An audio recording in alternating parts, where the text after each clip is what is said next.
নমস্কার বন্ধুরা, welcome to SD unique sports. Winter transfer উইন্ডোর শেষ দিনে কিন্তু বেশ কিছু বড় বড় আপডেট বেরিয়ে আসছে। ভারতীয় প্লেয়ার ছাড়াও কিন্তু বিদেশি প্লেয়ারদের নিয়ে বেশ বড় আপডেট বেরিয়ে আসছে এবং ইস্টবেঙ্গলের নতুন বিদেশি প্লেয়ার কবে আসতে চলেছে, সে কি ডার্বি ম্যাচে খেলবে, সেই নিয়েও আপডেট দিয়ে দেবো এই ভিডিওতে। তাই ভিডিওটা শুরু থেকে শেষ পর্যন্ত দেখার অনুরোধ করলাম। আর ভিডিও ভালো লাগলে ভিডিওতে লাইক দিয়ে 500 লাইকের টার্গেট আমাদের পূর্ণ করে দিও। আর যারা চ্যানেলে প্রথমবার এসেছো চ্যানেলটাকে সাবস্ক্রাইব করে নিও আর পাশের বেল আইকনটাকে অন করে রেখো। আর যারা ফেসবুক পেজ থেকে ভিডিওটা দেখছো পেজটাকে ফলো করে নিও, তাহলে তোমাদের প্রিয় দলের খেলার সমস্ত আপডেট তোমরা এখানে পেয়ে যাবে। তো চলো আর দেরি না করে ভিডিও শুরু করা যাক। প্রথমেই যদি ভারতীয় প্লেয়ারদের দিয়ে শুরু করি, তো ওড়িশা কিন্তু আজকে একটা বড় চমক দিয়েছে।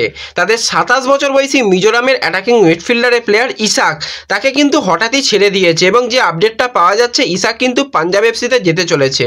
তো প্লেয়ারটা কিন্তু খুবই ভালো প্লেয়ার। ওড়িশার হয়ে কিন্তু 42 ম্যাচ খেলার অভিজ্ঞতা রয়েছে, জামশেদপুরের হয়ে 25 ম্যাচ খেলেছে, চেন্নাইয়ের হয়ে কিন্তু 20 ম্যাচ এবং এর আগে পুনে সিটির সঙ্গেও কিন্তু যুক্ত ছিল, সেখানেও কিন্তু ম্যাচ খেলেছে। তো টোটাল কিন্তু আইএসএলে দেখতে গেলে 87 ম্যাচ খেলার অভিজ্ঞতা রয়েছে, 3টে গোল 6টা অ্যাসিস্ট করেছে। তো এটা কিন্তু পাঞ্জাব এফসি ডিলটা ডান করে নিয়েছে এবং পাঞ্জাবও কিন্তু উইন্টারে বেশ কিছু ভালো ভালো প্লেয়ারকে সাইন করিয়েছে। 3জন ভারতীয় প্লেয়ার অলরেডি সাইন হয়ে গেল, আরও কিছু প্লেয়ার হয়তো সাইনিং শেষ পর্যন্ত করাবে এবং তারাও চেষ্টা করছে এই দলকে নিয়ে ঘুরে দাঁড়াতে। তো এরপর যদি আমরা চলে আসি একটুখানি বিদেশি প্লেয়ারদের নিয়ে, সেক্ষেত্রে মুম্বাই সিটি এফসির কথা বলতেই হয়। তো মুম্বাই কিন্তু তাদের বিদেশি প্লেয়ারদের বেশ কিছু পরিবর্তন করছে। আমরা সিজনের মাঝপথেই দেখলাম গ্রেগ স্টুয়ার্ট দল ছেড়ে চলে গেল, এল খায়াতি সেও কিন্তু দল ছেড়ে দিয়েছে। তাদের ডিফেন্ডারের প্লেয়ারের সঙ্গেও কিন্তু তারা থ্যাংক ইউ তাকে জানাতে চলেছে, কারণ তার ব্যবহার খুব একটা ভালো নয় এবং প্রচণ্ড পরিমাণে মাথা গরম। সেই কারণেই তাদের বিদেশি প্লেয়ারকে তারা ছাড়তে চলেছে, এরকমটা আপডেট এসেছিল। সেক্ষেত্রে তাদের একজন এশিয়ান কোটার প্লেয়ার দরকার। এবার এই এশিয়ান কোটার প্লেয়ারকেই কিন্তু এবার তারা চূড়ান্ত করতে চলেছে। তো আজকে যেরকমটা IFTTWC তারা কনফার্ম করেছে যে 33 বছর বয়সী সিরিয়ার সেন্টার ব্যাকের প্লেয়ার থার কৌমা, তো এই প্লেয়ারটাকে কিন্তু সাইন করাতে চলেছে।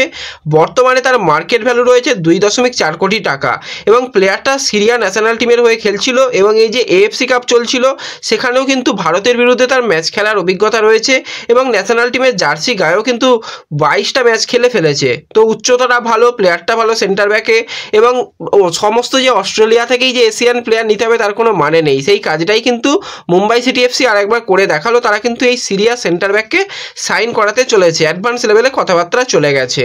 তো এরপর যদি মুম্বাইয়ের আরও একজন প্লেয়ারকে নিয়ে কথা বলি, সেটা হচ্ছে 33 বছর বয়সী আর্জেন্টিনাইন সেন্টার ফরওয়ার্ডের প্লেয়ার জর্জে পেরিরা ডিয়াজ, যে কিন্তু অনেক দিন ধরে আইএসএলে রয়েছে। এখনও পর্যন্ত 47টা ম্যাচ খেলে 25টা গোল 7টা অ্যাসিস্ট করেছে। কেরালা ব্লাস্টার্সে যুক্ত ছিল, সেখানে কিন্তু 18 ম্যাচ খেলে 8টা গোল 1টা অ্যাসিস্ট করেছিল। মুম্বাই সিটি এফসির হয়তো দুর্দান্ত ফুটবল খেলছে এই প্লেয়ার, কিন্তু এই জর্জে পেরিরা ডিয়াজকে নিয়েও খুব একটা খুশি নয় পিটার ক্যাটকির।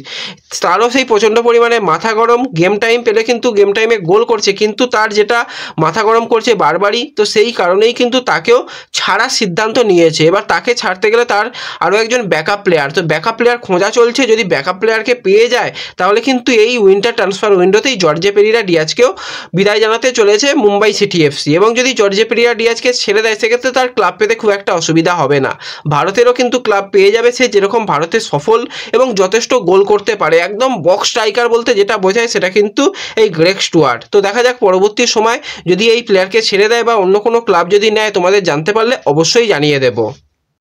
এরপর যদি সরাসরি আমরা একটুখানি মোহনবাগান সুপার জায়েন্টকে নিয়ে কথা বলি, তো মোহনবাগান সুপার জায়েন্টের বিদেশি প্লেয়ার জনি কাউকো ইনজুরির কারণে কিন্তু এখনও পর্যন্ত মাঠে ফিরতে পারেনি। তো 33 বছর বয়সী এই ফিনল্যান্ডের সেন্ট্রাল মিডফিল্ডারের প্লেয়ার কিন্তু আজকে তার ইনস্টাগ্রামে একটা পোস্ট করেছে, সেখানে স্পষ্ট ইঙ্গিত সে কিন্তু ফ্লাইটে যেতে চলেছে কোথাও। তো সেক্ষেত্রে 2-4 করে কিন্তু একটা জিনিস তৈরি করা হচ্ছে, সে আবারও মোহনবাগানে ফিরতে পারে। তো হওয়ার সম্ভাবনা রয়েছে, কারণ মোহনবাগান দলে কিন্তু এরকম একজন সেন্ট্রাল মিডফিল্ডারের অবশ্যই প্লেয়ারের প্রয়োজন রয়েছে। সেক্ষেত্রে যদি জনি কাউকো আবারও ফিরে আসে এবং যে কোচ সে কোচ যদি ভাবে যে তাকে ফিরিয়ে দলে সুযোগ দেবো, সেক্ষেত্রে হতে পারে। তো উইন্টারে কিন্তু হতে পারে, কোনো রকম অসুবিধা নেই। এবং প্লেয়ারটা যেহেতু মোহনবাগান সুপার জায়েন্টের সঙ্গে যুক্ত রয়েছে বা কন্ট্রাক্টেড প্লেয়ার, সেক্ষেত্রে খুব একটা অসুবিধা হবে না। কোনো প্লেয়ারকে যদি ডিরেজিস্টার করে জনি কাউকোকে রেজিস্টার করিয়ে নেয় সেটাও অসুবিধা হবে না। এবার সে এসে কতটা ফিট হতে পারে সেটাকে অবশ্যই দেখবে হাবাস, কারণ হাবাস পছন্দ করে এনেছিল একটা সময় জনি কাউকোকে। তো তার পছন্দের বিদেশি, অবশ্যই সে ফিরতে ফিরতে পারে। তো দেখা যাক, যদি ফেরে পরবর্তী সময় অফিসিয়াল যদি আপডেট আসে তোমাদের অবশ্যই জানিয়ে দেব। তো এরপর যে বিষয়টাকে নিয়ে কথা বলবো সেটা হচ্ছে ইস্টবেঙ্গলের বিদেশি। তো সকলেই বোর্জা চলে যাওয়ার পর কিন্তু রীতিমতন চিন্তায় পড়ে গেছো। আজকে কিন্তু বাংলা সংবাদপত্র বর্তমান তারা দাবি করেছে যে এই ভিক্টর ভালস্কুয়েজি কিন্তু বোর্জার পরিবর্তে ইস্টবেঙ্গলের নতুন বিদেশি প্লেয়ার চূড়ান্ত হয়ে গেছে। এবার দেখো, ইস্টবেঙ্গলের তরফ থেকে তো অফিসিয়াল ডিললার এখনো দেখায়নি, তো সেক্ষেত্রে একটু অপেক্ষা করে যাওয়া ভালো।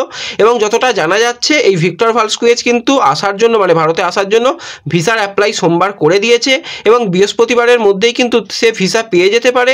এবং ডার্বি ম্যাচের আগে, শনিবার ডার্বি ম্যাচ রয়েছে, তার আগেই কিন্তু তাকে নিয়ে আসার সমস্ত চেষ্টা করছে ইস্টবেঙ্গলের পক্ষ থেকে। যদি তাকে নিয়ে এসে তাকে যদি বেঞ্চেও রাখা যায়, যেভাবে তোমরা দেখেছিলে যে একবার হয়েছিল যে জর্ডান এলসে তাকে একদম দ্রুততার সঙ্গে নিয়ে আসা হয়েছিল, সেইভাবেই কিন্তু এই ভিক্টর ভালস্কুয়েজের ব্যাপারটাও দেখা যাচ্ছে। এবং কোচও যেহেতু বিদেশে গেছে, সেও কিন্তু একজন ভালো প্লেয়ারকে নিয়ে আসার চেষ্টা করছে। সেটা যদি জানতে পারি নাম অবশ্যই জানিয়ে দেবো। তো এই ভিডিওতে এই কয়েকটাই ছোট্ট আপডেট জানানো ছিল এবং খুবই ইম্পর্টেন্ট আপডেট, তো তাই তোমাদের সঙ্গে শেয়ার করার ছিল। ভিডিও ভালো লাগলে ভিডিওতে লাইক করে দিও, চ্যানেলে প্রথমবার এলে চ্যানেলটাকে সাবস্ক্রাইব করে দিও, আর যারা ফেসবুক পেজ থেকে ভিডিওটা দেখছো পেজটাকে ফলো করে নিও এবং ভিডিও সকলের সঙ্গে শেয়ার করে দিও।